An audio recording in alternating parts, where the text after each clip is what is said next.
Saludos, bienvenidos a Grafted in Him, la plataforma oficial del reino. Esto es un descargo de responsabilidad. Aceptamos todos sus comentarios, pero si no está de acuerdo con alguna expresión en esta programación, está en todo su derecho. Sin embargo, si vemos algún comentario inadecuado, será eliminado. Así que disfruten de esta semilla. Shalom.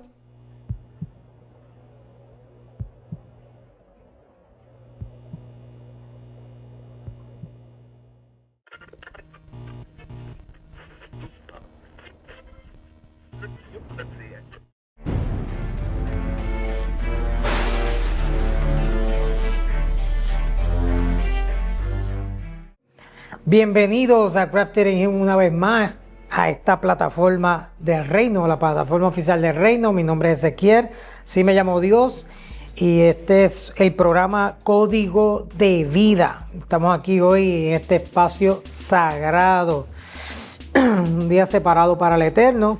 Dele share, dele like ahí para que cada vez que le salga un programa pueda ver los programas que estamos predicando y estar al día con nosotros. Pero nada, queremos continuar con Beter, la muerte de Raquel y Isaac. Es importante, estamos en Génesis capítulo 35, versículo 24. Ahí es donde nos quedamos. Ese es el versículo que vamos a estar hoy trabajando. Ya hemos trabajado 34 capítulos de Génesis y estamos aquí en Génesis 35, 24. Quiero leerles ese versículo. El versículo dice: los hijos de Raquel fueron José y Benjamín. Son los hijos de Jacob por medio de Raquel fueron José y Benjamín. Y esos son los nombres que vamos a estar tocando hoy. José fue el duodécimo hijo de Jacob y el primero de Raquel. Pues según las costumbres y las culturas de ese momento, se creía que Dios había abierto su vientre y le dio la posibilidad de concebir. Si va conmigo por ahí a Génesis capítulo 30, versículo 2. Dice ahí: y le puso por nombre José, porque dijo: que el Señor añada aún otro hijo a mi familia. En la cultura hebrea, los nombres no solo identificaban a una persona, sino que reflejan su propósito y el contexto de su nacimiento. Ya hemos hablado que los nombres de los hijos de Jacob nos enseñan cuál era la condición mental, emocional y espiritual en que se encontraba la familia. Y ahora en este caso, aquí que vamos a estar hablando de Raquel, en qué estado emocional, espiritual, y mental se encontraba Raquel. Ahora yo quiero ir a una mirada, ¿verdad?, a la vida de Raquel. Y quiero tocar varias cosas acerca de la vida de Raquel. Y lo primero que quiero, ¿verdad?, establecer es que su hermana Lea se casa con el comprometido de Raquel después de 7 años de espera. Así que empieza toda esta historia. Ilusionada con ser la primera esposa de Jacob, pasó a ser la segunda. Es importante ver, ¿verdad? Por eso que quiero ir a la historia de Raquel y todos varios acontecimientos que ella pasó. Luego de casarse con Jacob, Raquel no queda embarazada.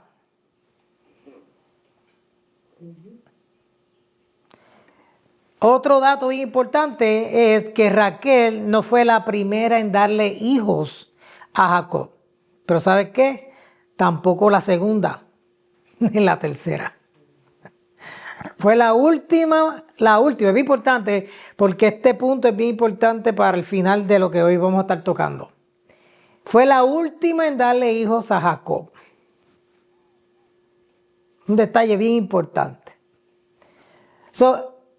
Otro dato bien importante es que en la cultura de la época, valoraban profundamente la fertilidad femenina. Y ser madre era central para la identidad y el estatus de una mujer. Y Raquel era estéril, lo cual era una fuente constante de dolor y frustración para una mujer en esos tiempos. En los tiempos de Jacob y Raquel, la cultura y la sociedad en el antiguo cercano oriente, especialmente en las comunidades seméticas, valoraban enormemente la fertilidad femenina. Ser madre era considerado una función esencial para la mujer, tanto por la razón social como religiosa. La descendencia no solo garantizaba la continuidad de la familia y el linaje, sino que también aportaba estabilidad y fuerza a la tribu o el clan. Como resultado, la esterilidad era vista de manera negativa y se consideraba una gran deshonra para la mujer. Es muy importante porque todo esto era lo que estaba sucediendo en la vida de Raquel.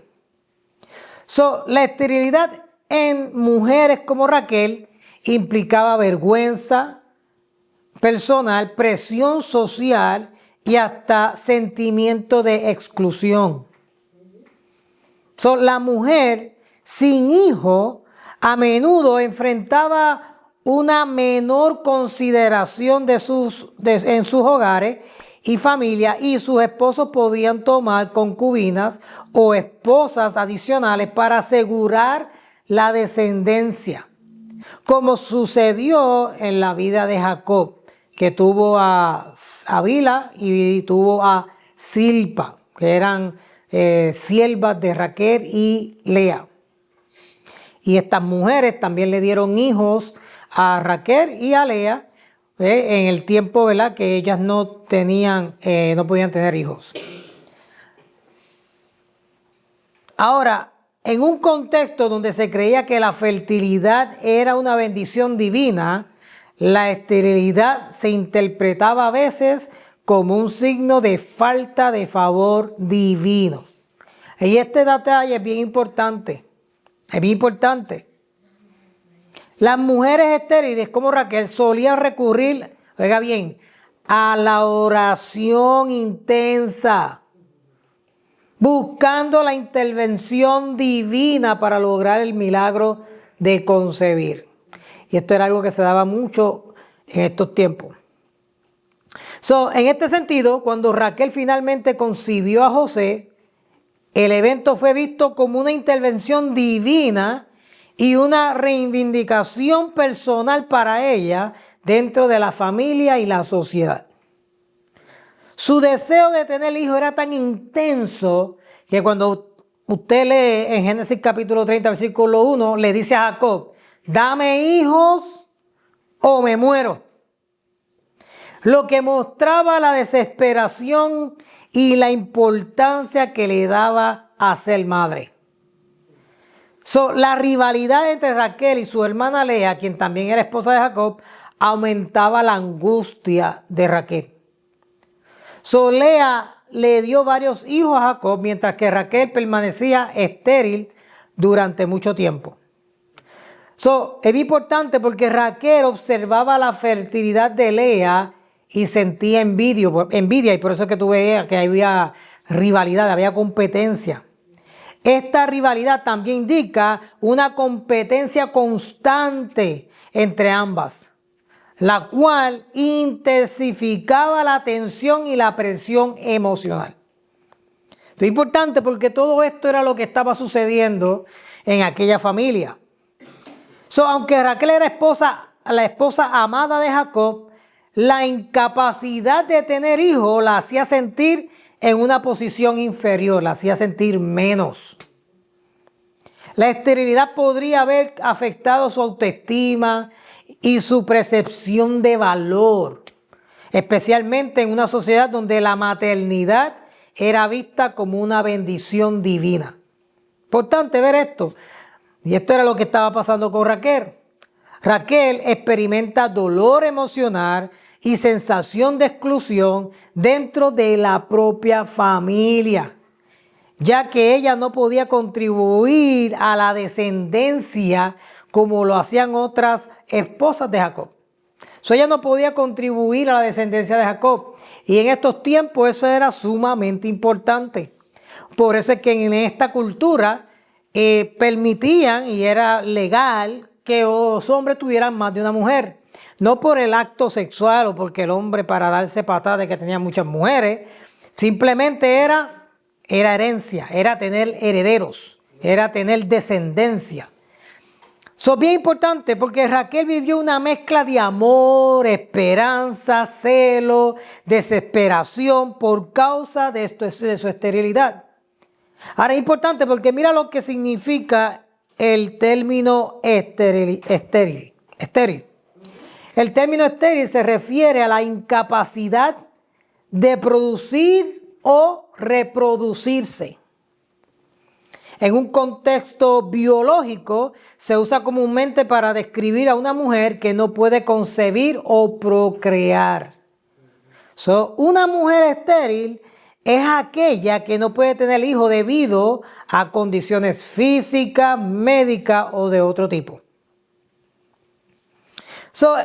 La esterilidad también puede tener un significado figurado relacionado con algo que no produce resultado. Eso es importante porque así era que se veía Raquel. Raquel se veía como alguien que no producía ¿qué? Resultado, no producía, ¿ok? O carecía de creatividad o de valor. Ahora, mira lo que dice Génesis capítulo 1, versículo 28. En Génesis 1, 28 dice, y Dios los bendijo con estas palabras. Y le dice, sean fructíferos y multiplíquense, llenen la tierra y sométanla.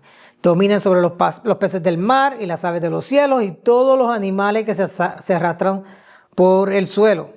Eso es importante porque en Génesis 1:28 el término fructificar proviene del hebreo paru, P-A-R-U con acento, derivado de la raíz para, P-A-R-A con acento en la A, que significa ser fructífero, producir fruto o multiplicarse.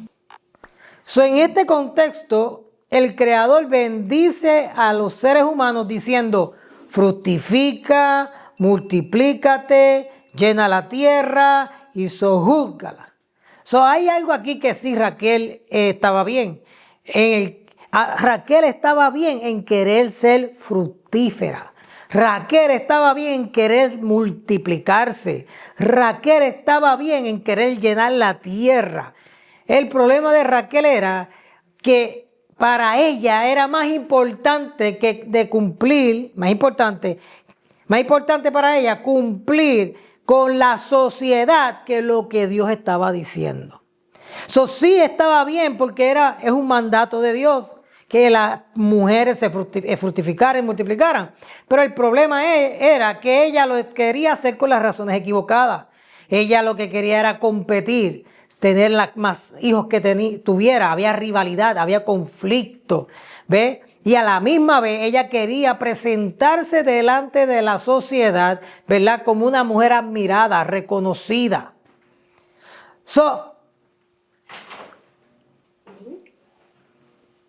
Esta palabra encierra la idea de ser abundante y generar vida en diferentes aspectos de la existencia humana, no solo a niveles biológicos, sino también en el espiritual, social y cultural. Fructificar no solo es un mandato para la procreación, sino una invitación a ser abundante, a extender la vida y contribuir al crecimiento y desarrollo en armonía con la creación del Creador. Ahora, bien importante aquí, ¿por qué? Porque la falta de cumplir el mandato divino causa insatisfacción, sufrimiento, celos y frustración. Por eso es importante, cuando un hombre o una mujer no está cumpliendo con el mandato divino, eso produce en ellos insatisfacción, sufrimiento, celos y frustraciones. ¿Por qué? Porque fructificar es la capacidad de ser productivo. Es importante entender dónde estaba Raquel. Raquel no se sentía que producía, que era productiva. Se sentía exclusiva, aparte, como que no funcionaba. Y para el ser humano es bien frustrante sentirse de esa manera, y especialmente para una mujer. Ahora es importante porque cuando nació José, mira lo que ella dice. Ella exclamó que Dios le había quitado, dice, la vergüenza. Y expresó su esperanza de tener otro hijo. Interesante, porque ella cuando tiene a José, lo primero que ella expresa es, ¿cómo se sentía ella? Avergonzada, cabizbaja, menospreciada. Ella no se sentía valorada. José representa para Raquel alivio y gratitud en su vida. Indica su fe y la esperanza que mantenía a pesar de sus años de sufrimiento. Ahora, en hebreo, José es Joseph, que significa añadir, o Dios me ha añadido otro hijo, o Dios me añada otro hijo. Raquel había esperado mucho tiempo para tener hijos. Y después de un largo periodo de esterilidad, se le concedió a José. Ahora, a pesar de su sufrimiento, Raquel finalmente logra tener un hijo, lo cual interpretó como una respuesta divina a su súplica. La vida de Raquel termina con la tragedia del parto de su segundo hijo, que se llama Benjamín. Cuando vamos a Génesis capítulo 35, versículos del 16 al 20, se relata cómo ella murió al dar a luz. Este evento finaliza su vida en una situación de vulnerabilidad y dolor físico, pero también cumple el deseo que expresó al nacer José. El deseo de ella cuando nace José es tener ¿qué? Tener más hijos, y con Benjamín se le cumple, porque ella dijo que Dios le añadiera otros hijos. El hecho de que Raquel finalmente pudiera concebir después de años de espera y oración, se interpretó como una intervención divina que mostró la fidelidad de Dios hacia ella. Bien importante. Finalmente, después de muchos años, Dios se recordó de Raquel y la bendijo con la concepción de José. Ahora, el nacimiento de José se consideraba un acto de gracia divina. Acuérdate que era una mujer estéril. Y en estos tiempos, si la mujer no quedaba estéril y después de momento paría o concebía, se consideraban un milagro. De hecho, muchos de los niños se consideraban hijos de Dios. Eso fue lo que pasó con Isaac.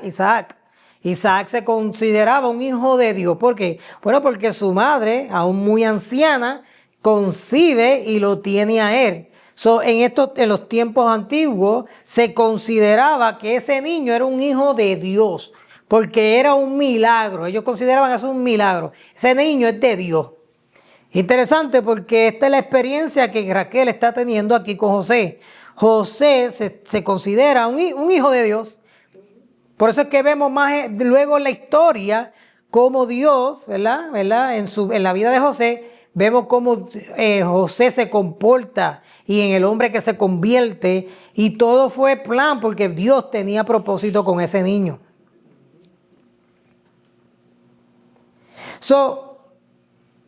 El nombre refleja tanto la gratitud de Raquel como su deseo de tener más hijos, ya que ella esperaba que Dios le diera otros hijos en el futuro, lo cual ocurrió después con el nacimiento de Benjamín, aunque Raquel murió durante el parto de este segundo hijo, que fue doloroso.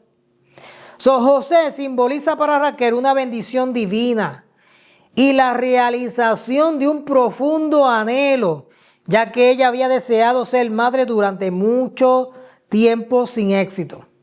Ahora, en un contexto en el que la maternidad era un aspecto central de la identidad y el honor personal, especialmente en la cultura antigua, el nacimiento de José representó para Raquel una victoria y una afirmación de su lugar en la familia, de Jacob. Ahora, cuando nace José, ella no solamente logró una victoria, porque logró tener un hijo. Acuérdate, ya ahora no va a ser excluida en la sociedad, y ahora es como que ella viene y toma su lugar en su hogar, y no solamente eso, toma su lugar en la sociedad. Ahora no va a ser rechazada, no la van a ver maldita, no la van a ver como que no sirve, porque así era que la gente la veía. La gente veía a la mujer estéril como que no servía, como que Dios no la quería, como que estaba maldita por Dios. Ahora, de tener por muchos años estar viviendo, ¿verdad?, bajo ese régimen, ¿verdad?, cultural, ahora toda su vida comienza a cambiar por este niño. ¿Y ahora qué pasa? Ahora ella se siente victoria, se siente afirmada nuevamente en la familia. Además, el nombre José, que significa añadir, refleja la esperanza de que Dios le daría más hijos, como ya hemos hablado. Eso es muy importante porque el hijo segundo de Raquel, y era el 12 de Jacob, fue Benjamín. Benjamín fue el último. Es interesante porque el número 12 significa discípulo. Tiene que ver con disciplina. Tiene que ver con ser enseñado, ser un estudiante. Importante porque el 12 significa eso, discipulado. Eso es lo que significa el 12 y Benjamín fue el número 12. Ahora, Benjamín fue el último hijo de Jacob y Raquel murió durante el parto, pero ella le puso, antes de que Jacob le pusiera a Benjamín, ella le puso Ben-Oni, que significa hijo de mi dolor. Pero Jacob le cambió el nombre por el de Benjamín, que significa hijo de mi mano derecha. Se cree que Raquel tuvo a José a la edad de 30 años aproximadamente. Dentro de las escrituras, las edades no podemos decir que son exactamente las que son, pero de acuerdo a lo que, ¿verdad?, uno profundiza y busca, según los estudiosos, aproximadamente tenía 30 años. Ella se casó con Jacob aproximadamente entre los 14 a 17 años. Jacob tenía ya 77 años cuando se casa con esa niña. En aquellos tiempos era bien difícil, bien diferente a lo que vemos hoy. Gloria a Dios, ¿verdad?, por la revelación de Dios en nuestras vidas. Pero se cree que Raquel tuvo a José a la edad de 30 años y tuvo a Benjamín cuando José tenía aproximadamente 17 años de edad. Ahora, si los cálculos están bien, después de 17 años de José y los 47 de Raquel, ella muere. Ella murió a los 47 años aproximadamente. Ahora, una buena pregunta. ¿Por qué el eterno Dios se tardó tanto para acordarse de ella? Porque ella dice que que Dios se acordó de ella. Entonces, ¿por qué el eterno Dios se tardó tanto? Si vamos a leer la escritura, ¿verdad?, exactamente como ella la está expresando. Acuérdate que estamos viendo este panorama desde el punto de vista de donde pudo estar Raquel. Es importante, y estamos usando todos los detalles que ella nos da, contando con los nombres, ¿verdad? Benjamín, José, Raquel, contando con los nombres. Mi pregunta es, ¿por qué el eterno Dios se tardó tanto para acordarse de ella? Porque no es fácil para una mujer que vea a las otras teniendo hijos, aún sus siervas tienen hijos rápido, y ella no. Ella es la última que le da hijos. ¿Y sabes qué? Da uno y en el último se muere. Entonces Dios se tardó tanto en darle hijos, y tras que se tardó, le da 2 hijos y el último no lo disfrutó. Y el primero tuvo más que 17 años para disfrutarlo. Nunca lo vio casar, nunca vio a sus nietos, nunca pudo disfrutarse la vida de ese hijo. Solamente se disfrutó su niñez y su adolescencia. Y yo me pregunto, si ella dice que Dios se acordó de ella y le dio a José, entonces, ¿por qué el eterno Dios se tardó tanto para acordarse de ella? La contestación es simple, porque Raquel constantemente se olvidaba de él. ¿Cómo? Sí, Raquel constantemente se olvidaba del único Dios verdadero, constantemente. La falta de Raquel fueron sus dioses. Raquel nunca dejó la idolatría. No fue hasta el capítulo 35 cuando Jacob le dice a todo el mundo, denme los dioses que yo los voy a enterrar, vamos a enterrarlos. No fue hasta ese momento, esperamos que ella fuese obediente, ¿verdad? Pero no fue hasta ese momento que tanto toda la familia como Raquel tuvo que darle los dioses a Jacob para enterrarlo. Estamos hablando del capítulo 35. Importante. Y Jacob, y ¿cuáles eran los dioses favoritos de Raquel? ¿Ok? Importante. Porque Raquel nunca dejó de ser idólatra hasta el capítulo 35. Y en el capítulo 35 ella solamente tiene a José y todavía no tiene a Benjamín. Creo que está preñada de Benjamín. Ahora vamos a ver los dioses favoritos de Raquel. ¿Cuáles eran los dioses favoritos de Raquel? Dice la escritura que eran los terafín, que fueron los ídolos de Labán su padre. Acuérdense que Labán era idólatra también. Toda la familia de Labán era idólatra. ¿Se acuerdan que él vino a buscar los dioses porque alguien se los había llevado y quien se los llevó fue Raquel? Son los terafín, que fueron los ídolos de Labán, su padre, mencionados en el relato bíblico en Génesis 31, eran figuras o estatuillas domésticas. Domésticas, bien importante, porque en la cultura del antiguo cercano oriente, estos ídolos solían representar deidades o espíritus protectores del hogar y la familia. Oye, ¿cuál era el propósito de estos dioses? Bien importante. Representaban deidades o espíritus protectores del hogar y la familia. Y también se usaban en la adoración doméstica. ¿Qué era la adoración doméstica? La adoración doméstica se refiere a prácticas religiosas o rituales que se llevaban a cabo dentro del hogar. Oye, en lugar en el templo o en lugar de cultos públicos. Ahora, bien importante. ¿Por qué? Porque ellos ellos adoraban a estas estatuas. ¿Los adoraban dónde? ¿Dónde los adoraban? En el hogar. Y el propósito de su adoración era para que protegiera a la familia.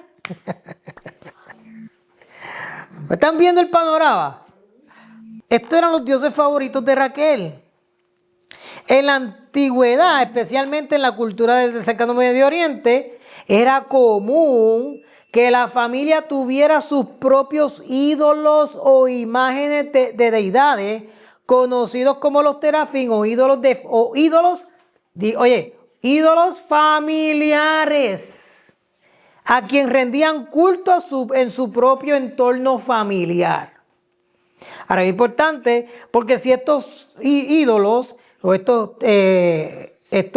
dioses, estas figuritas, estaban dentro del hogar, se adoraban dentro del hogar. Estamos hablando que desde que Jacob salió, y no solamente desde que salió de la casa de Labán, aún en la casa de Labán, allí la idolatría estaba a todo fuete.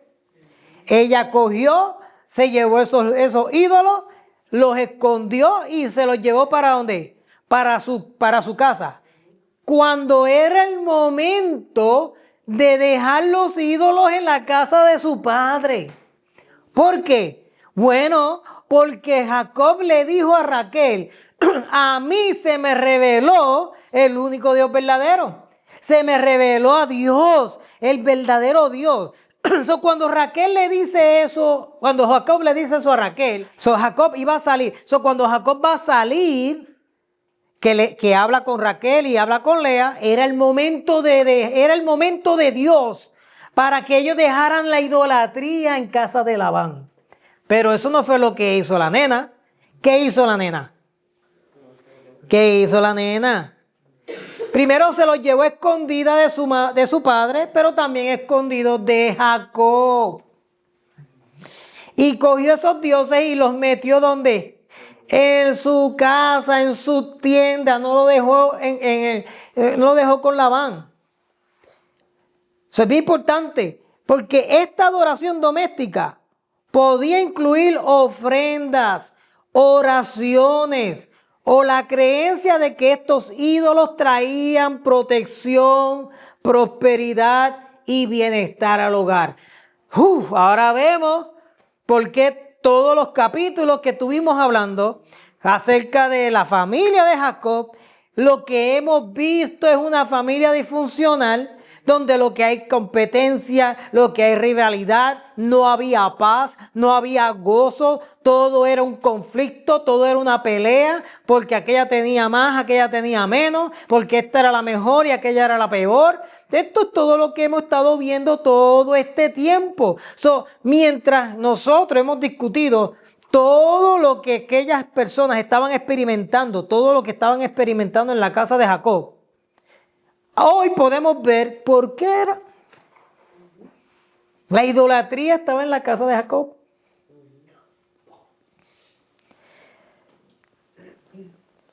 Algunas interpretaciones sugieren que los terafines eran símbolos de la autoridad. Oiga bien, porque esto es importante. Algunas interpretaciones sugieren que los terafín eran símbolos de la autoridad familiar.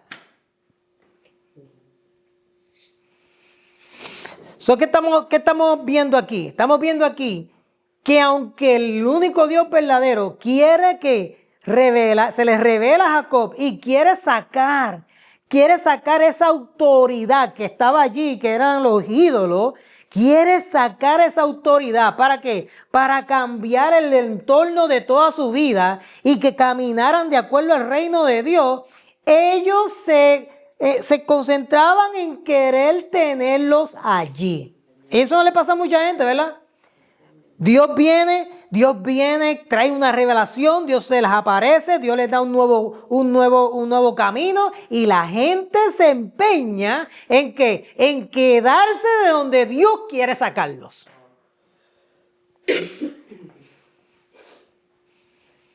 Por eso es que hoy en día tenemos lo que se llama el sincretismo. ¿Por qué? Porque el producto de muchas religiones hoy, especialmente de la cristiana, lo que estamos viendo es que cuando la gente viene de otras religiones, lo que han hecho es que han metido dentro de la religión cristiana y muchas otras religiones, lo que viene de otras religiones.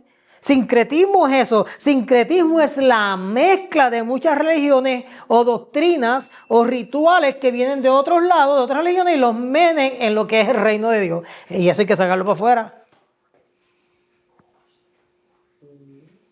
Porque hay gente que se empeña, Dios los saca de un lugar donde realmente lo que habían eran conflictos. Lo sacas de un lugar donde lo que habían era competencia. Lo sacas de un lugar que lo que había era rivalidad. Lo sacas de un lugar donde lo que habían era chisme. Lo que habían era, todo era apariencia. Lo sacas de ese lugar donde hay problemas, que si hay divorcio, que si todo este sinnúmero de pecados dentro de muchas congregaciones. Hay gente que Dios los quiere sacar de esa... ¿Cómo tú le podrías decir a eso? Eso es una mogolla. Esto es como una mogolla. Eso es sincretismo, una mogolla. Y hay gente que está metida en una mogolla, pero insisten en quedarse ahí. Hay gente que Dios le ha mostrado un mejor camino. Hay gente que Dios le ha abierto los ojos a otras cosas mejores, pero se empeñan en quedarse ahí. Creyendo lo mismo. Es que esto es lo que yo sé, esto es lo que me enseñó papi y mami. Y aunque esté mal, ellos quieren seguir en eso. Hay gente que tú le predicas y les enseñas y los quieres sacar de la ignorancia que han vivido toda su vida. Pero tú ves que se empeñan. No, así fue que me enseñaron a mí. Esto fue, bueno, pero te enseñaron mal. Y por eso es que estás en el conflicto que siempre está. Siempre estás en la mogolla que siempre está. Siempre está caminando y dando para atrás. Da un paso para adelante y da 20 para atrás. No hay avance. Esto podría explicar por qué los tomó sin el consentimiento de su padre a irse con Jacob de la casa de su papá. Raquel toda su vida, oiga bien, toda su vida estuvo rindiéndole adoración a estos dioses, pidiendo por sus herederos o su descendencia o sus hijos, pidiendo por su herencia. Imagínense, esta mujer tenía un deseo desenfrenado de tener hijos. Imagínense cómo ella vivía. Ella se levantaba por la mañana y lo primero que hacía era presentarse delante de sus ídolos. De sus ídolos. ¿Por qué Dios se tardó tanto en acordarse de ella? Porque Raquel vivía olvidándose de él. Dios se le apareció. Eso es como una mujer que se divorcia de su marido y viene y se casa con otro, y después que se casa con el otro, está todo el tiempo mencionando al ex marido. ¿Sabes lo que es eso?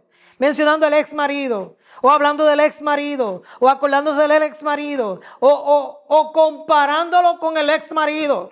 ¿Cómo tú crees que se va a sentir ese hombre? Y así estaba Raquel.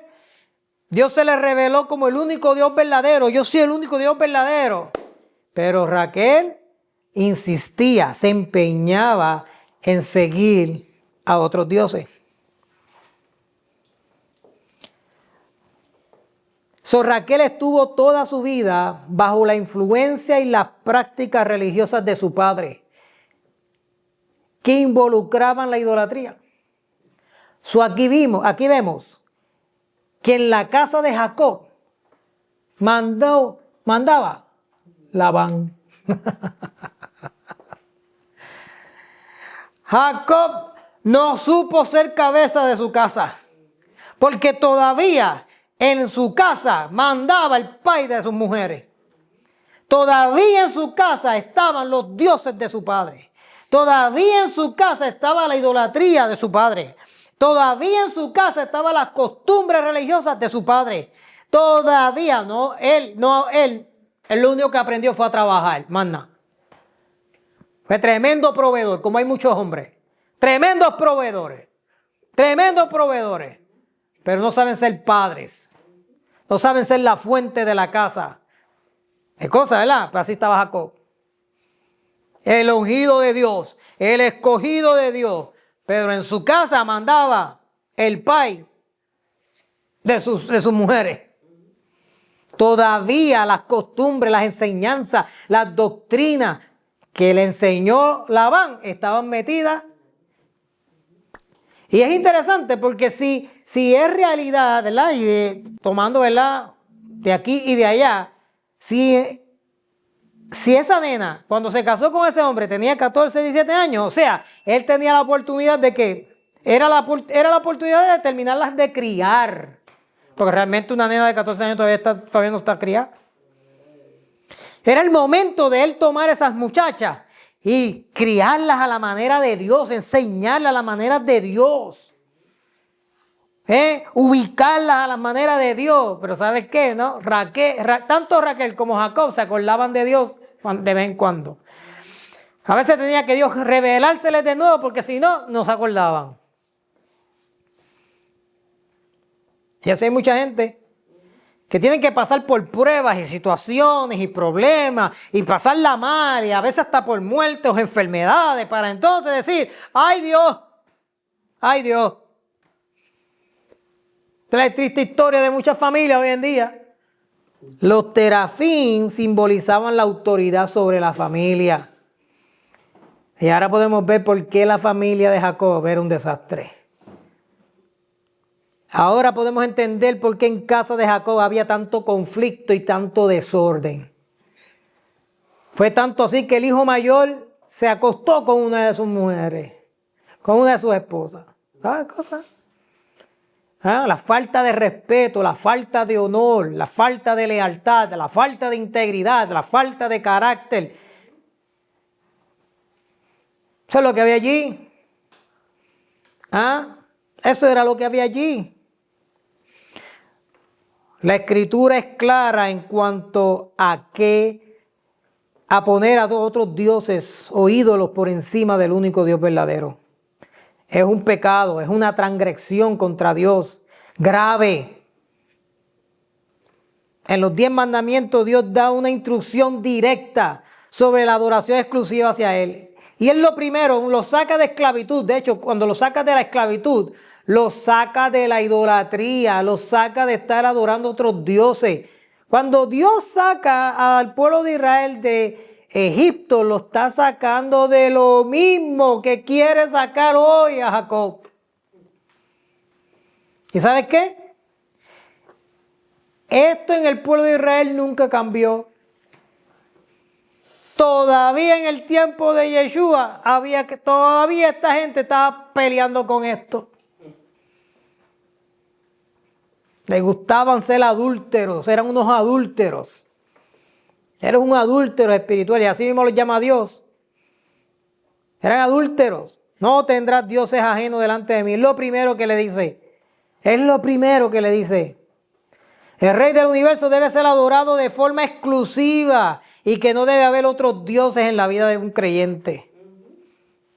En el libro de Deuteronomio, Dios enfatiza y le dice, no vayas en pos de dioses ajenos, de los dioses de los pueblos que están en sus alrededores, porque el Señor tu Dios que está en medio de ti es Dios celoso.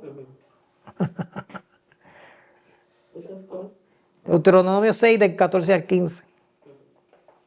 El Rey del universo no comparte su gloria con otro y espera adoración y lealtad absoluta de sus ciudadanos.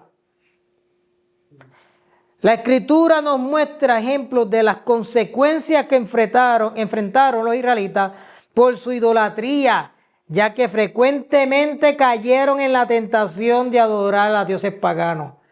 Esta fue la herencia que le dejaron sus patriarcas. Porque a la gente le gusta hablar más que de lo bueno de los patriarcas. Pero hay que hablar de todo. Porque ¿sabe qué?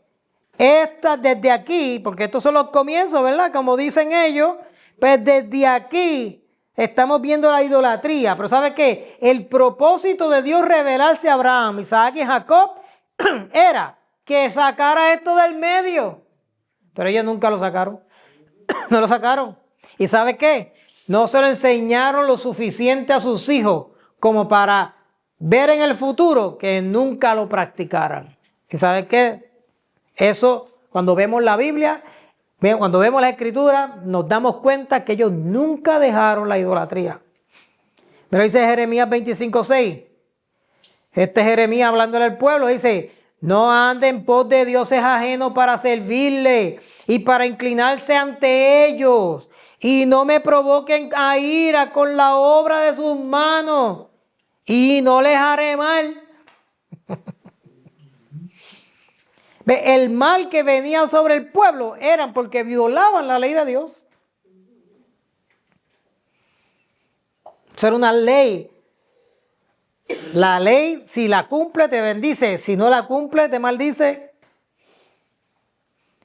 ¿Sabes qué? Yeshua reafirma el mandamiento de adorar solo al único Dios verdadero.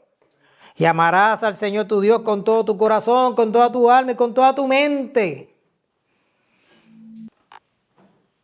El amor exclusivo hacia el único Dios verdadero es una llamada a ponerlo en el primer lugar en la vida de los creyentes por encima de cualquier otra cosa y persona.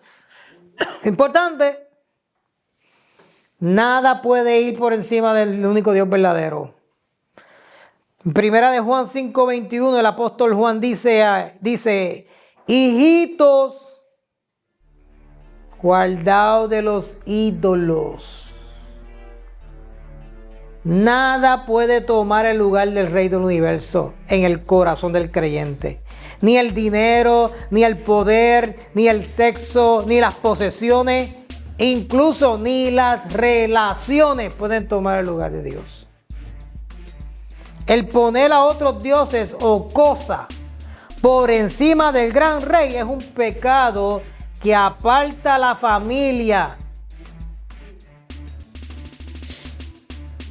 Es un pecado que aparta al ciudadano, al creyente, de la relación íntima y exclusiva que desea el Rey. Y bien importante, y con esto termino. La Escritura exhorta a los creyentes a mantener su devoción y amor únicamente hacia el único Dios verdadero, considerando la idolatría como una violencia directa a los principios divinos. Y esto fue exactamente lo que había en la casa de Jacob. ¿Y sabes qué? Por ende, esta mujer murió como vivió toda su vida, con dolor. De pie.